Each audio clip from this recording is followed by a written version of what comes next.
চলো একটু হাঁটতে বেরিয়েছিলাম সন্ধ্যেবেলা, আর চা বিস্কিট খেলাম রাস্তা থেকে আমি আর আমার কর্তা। তারপরে কিনে নিয়ে এলাম একটু মাটন কিমা,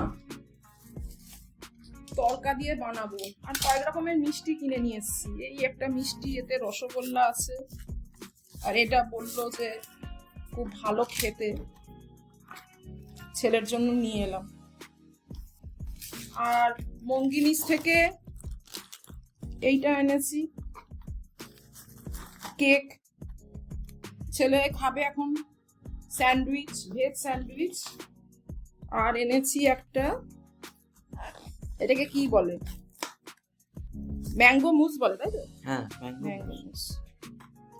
এসব টুকটাক কিনে হেঁটে এই বাড়ি ফিরলাম। সঙ্গে কোল্ড ড্রিঙ্কস কিনেছি। আর একটা জিনিস কিনেছি, একবারে তাল শাঁস, দারুণ খেতে লাগে। 8টা তাল শাঁস 50 টাকা দাম নিয়েছে।